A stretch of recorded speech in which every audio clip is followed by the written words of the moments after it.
জাতিসংঘের অধিবেশনে রহস্যময় সেই তরুণকে নিয়ে চাঞ্চল্যকর তথ্য দিলেন পিনাকি ভট্টাচার্য। জানাবো ভারতের সঙ্গে সম্পর্কের বরফ গলতে শুরু করেছে বললেন মির্জা ফখরুল। আরও জানাবো বিচার এড়ানোর কোনো সুযোগ নেই শেখ হাসিনার বললেন ডক্টর ইউনূস। এবং সর্বশেষ জানাবো হাসিনার রাজনৈতিক ভুলগুলো ধরিয়ে দিলেন তসলিমা নাসরিন। শুনছিলেন সংবাদ শিরোনাম, এবারে বিস্তারিত।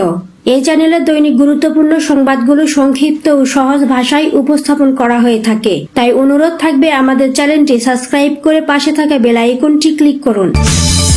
জাতিসংঘ সাধারণ পরিষদের অধিবেশনের ফাঁকে আয়োজিত এক অনুষ্ঠানে ডক্টর ইউনূস ছাত্র জনতার আন্দোলনের নেতৃত্বদানকারীদের ডেকে নেন। তখন মঞ্চে উঠে পড়েন রাজিন রোহান নামের এক তরুণ, যে কিনা আওয়ামী লীগ পরিবারের সদস্য। বৈষম্য বিরোধী ছাত্র আন্দোলনের সমন্বয়কদের কেউ না হয়েও রাজিন কিভাবে মঞ্চে উঠল, বিষয়টি নিয়ে শুরু হয় বিতর্ক। প্রধান উপদেষ্টার বিশেষ সহকারী মাহফুজুল আলম রাজীবকে অনুপ্রবেশকারী বললেও প্রশ্ন থেকে যায়। মার্কিন যুক্তরাষ্ট্রের অমন একটি অনুষ্ঠানে চাইলেই কি যে কেউ উঠে যেতে পারে? সাধারণ মানুষের জিজ্ঞাসা। সাবেক মার্কিন প্রেসিডেন্ট বিল ক্লিনটন এবং বাংলাদেশের অন্তর্বর্তী সরকারের প্রধান এর অবস্থানরত স্টেজে চাইল আর উঠে গেল এত সহজ? নিরাপত্তা রক্ষীরা বাধা দিল না? অনলাইন অ্যাক্টিভিটিস পিনাকি ভট্টাচার্য তার ফেসবুকে পোস্ট দিয়েছেন, জাহিন হুট করে লাফ দিয়ে স্টেজে উঠে পড়েছে, এটা অবিশ্বাস্য, এটা আন্তর্জাতিক দুনিয়াতে হয় না।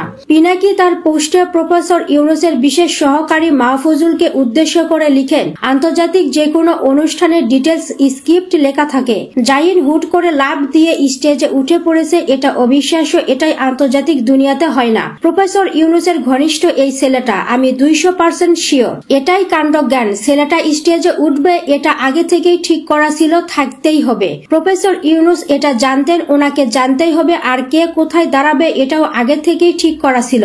আপনি চুপ থাকলে ভালো করতেন। আজ হোক কাল হোক প্রফেসর ইউনূসের সাথে এই ছেলের সম্পর্কের কথা বাহির হইবেই। প্রফেসর ইউনূস যেহেতু রাজনৈতিক লোক না, তাই ওনার এই ভুলগুলো হইতেই পারে। তারা স্টুডার বলে পরিচয় করার আপনি প্রফেসর ইউনূসের ক্ষতি করলেন। যখন এই পরিচয় বাহির হইবে তখন আপনি কি জবাব দিবেন? আপনাদের বোঝাই কোনো লাভ নাই ভাই। আমি শিওর প্রফেসর ইউনূসের সাথে এই ছেলের সম্পর্ক বাহির করা যাবে। খুব ভালো সম্পর্ক থাকার কথা, এটা কাণ্ডজ্ঞান। দেশের মানুষ রাজনীতির প্রশ্নে প্রফেসর ইউনূস কম বোঝাকে মাইনা নিতে এখনো রাজি আছে। কম বোঝা আর চালাকি এক কথা না, মানুষ চালাকি মাইনা নিবে না। ভারতের সাথে সম্পর্কের বরফ গলতে শুরু করেছে বলে মন্তব্য করেছেন বিএনপির মহাসচিব মির্জা ফখরুল।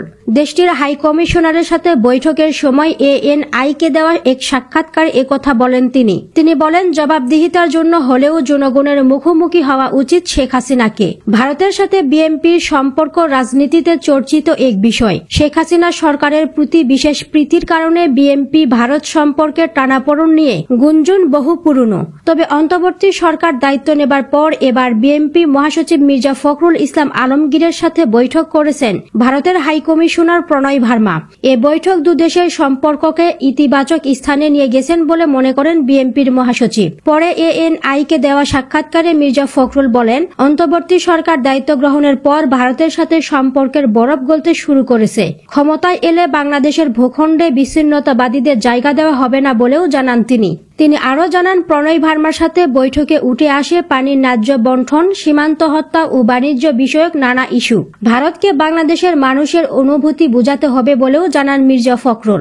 এ সাক্ষাৎকারে বাংলাদেশের হিন্দুদের উপর নির্যাতনের যে ভুল ব্যাখ্যা দেওয়া হচ্ছে তা নিয়েও উদ্বেগ জানান বিএনপির মহাসচিব। সব অভিযোগ খণ্ডন এবং জবাবদিহিতার জন্য হলেও শেখ হাসিনাকে দেশে ফিরে আসা উচিত বলে মনে করেন তিনি। Should come back to face the allegations brought against her, and she should be accountable. বিচার এড়ানোর কোনো সুযোগ নেই শেখ হাসিনার বললেন ডক্টর ইউনূস। রাজনৈতিক দলগুলোর সঙ্গে আলোচনা করে যৌক্তিক সময়ে নির্বাচন আয়োজনের কথা জানিয়েছেন প্রধান উপদেষ্টা doctor Mohammad Yunus. New York Times আয়োজিত এক অনুষ্ঠানে তিনি ওই নির্বাচনে অংশ নেবেন না বলেও জানান। বুধবার নিউ ইয়র্কের টাইম মেট ফরওয়ার্ড অনুষ্ঠানে অংশ নেন প্রধান উপদেষ্টা doctor Mohammad Yunus. New York Times আয়োজিত এ অনুষ্ঠানে জবাব দেন আলোচিত নানা বিষয়ে। এ সময় উপস্থাপিকার এক প্রশ্নের জবাবে সাফ জানিয়ে দেন নির্বাচনে অংশ নেওয়ার ইচ্ছে নেই তার। চলমান সংস্কার কাজ শেষ শেষে যৌক্তিক সময়ের মধ্যেই নির্বাচন দেবেন এমন কথা জানান তিনি। So that we come to a consensus so that we can hold an election. That's it. সাবেক প্রধানমন্ত্রী শেখ হাসিনাকে দেশে ফেরানোর বিষয়ে তিনি বলেন, অপরাধ করলে বিচার এড়ানোর সুযোগ নেই তার। If she has created crime, she should যদি তিনি অপরাধ করে থাকেন তবে তাকে ফিরিয়ে এনে বিচারের মুখোমুখি করা হবে। She should be facing the justice too. একই দিন নিউ ইয়র্কের একটি হোটেলে বিশ্বের শীর্ষ মানবাধিকার সংগঠনের ঊর্ধ্বতন কর্মকর্তাদের সঙ্গে আলাপচারিতায় অংশ নেন তিনি। সেখানে জানান, মানবাধিকার ও বাক স্বাধীনতা সম্মত রাখতে প্রতিশ্রুতিবদ্ধ তার সরকার। অন্তর্বর্তীকালীন সরকার যে কোনো সমালোচনাকে স্বাগত জানায় এমন কথা বলেন প্রধান উপদেষ্টা ডক্টর মোহাম্মদ ইউনূস। হাসিনার রাজনৈতিক ভুলগুলো ধরিয়ে দিলেন তসলিমা নাসরিন। অন্তর্বর্তী সরকারের প্রধান উপদেষ্টা ডক্টর মোহাম্মদ ইউনূসকে সোশ্যাল মিডিয়ায় চিঠি লিখেছেন নির্বাসিত লেখিকা তসলিমা নাসরিন। তারপরই এক পোস্টে লিখেছেন, বাংলাদেশের ক্ষমতাচ্যুত সাবেক প্রধানমন্ত্রী শেখ হাসিনাকে উদ্দেশ্য করে তসলিমা নাসরিন এবার শেখ হাসিনার ভুলগুলো ধরিয়ে দিলেন, নির্বাসিত জীবনকে স্মরণ করিয়ে দিলেন, নিজের কষ্টের কথা জানালেন। শুনেছি হাসিনা দিল্লিতে তার মেয়ের বাড়িতে থাকছেন, পার্কেও নাকি ঘুরছেন। আমিও তো মাঝে মাঝে পার্কে যাই, যদি কোনোদিন দেখা হয়ে যায় তার সঙ্গে। বাংলাদেশে 2-3 বার তার সঙ্গে আমার দেখা হয়েছিল। তিনি যে কোনোদিন আমার বিরাট বড় শত্রু হয়ে উঠবেন, আমাকে দেশে ফিরতে দিবেন না, আমার বই ব্যান্ড করবেন, এ তো কল্পনাও করিনি। তাদেরই তো খুশি করতে আমার শত্রুতা করেছিলেন, যারা দলবদ্ধ হয়ে তাকে দেশ থেকে বের করলো। মহিলাটা শুধু চিনতে ভুল করেছিলেন, ভালো মানুষদের উপেক্ষা করেছেন, বদলোকদের পুষেছেন। কেমন বুঝছেন মাননীয়া, নির্বাসিত জীবন কেমন বোধ হচ্ছে? এই তো শুরু। আমার মতো নিগৃহীত হন আরো 30 বছর, তারপরও যদি আমার বেদনা বোঝার ক্ষমতা আপনার হয়। আমার আত্মীয় স্বজন এক এক করে মারা গেল, কারো পাশে থাকার জন্য আমাকে দেশে যেতে দেননি, দম্ভ দেখিয়েছিলেন। আপনার বাবারই বাবা, আপনার স্বজনই স্বজন। আর কারো বাবা আর কারো স্বজনের মূল্য আপনার কাছে নেই। নিজেকে অতিরিক্ত ভালোবেসে ফেলেছিলেন ম্যাডাম। আপনার অনেক কাছের লোক, অনেক স্থাবক কিন্তু আপনাকে এখন গালি দিচ্ছে। আর আপনি মোল্লার রাজনীতি করে যেসব মৌলবাদী পয়দা করেছিলেন, যারা উগ্রবাদী সন্ত্রাসী হয়ে আপনাকে তাড়ালো, তাদের বিরুদ্ধে কিন্তু আপনার শত্রু আমি।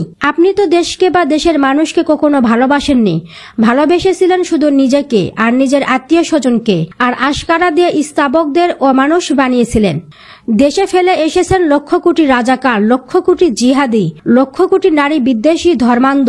ইসলাম জবেই তো দেশের এই হাল করেছেন। মাদ্রাসা মসজিদ বানিয়েছিলেন, মানুষকে আল্লাহর রসুল জপতে বলেছেন, আর কোরআন হাদিসের মধ্যে ডুবিয়ে রেখেছিলেন সবাইকে। এসব থেকে কি জন্ম নেয় জানতেন তো? জেনে শুনে দেশটাকে বিষ পান করিয়েছেন।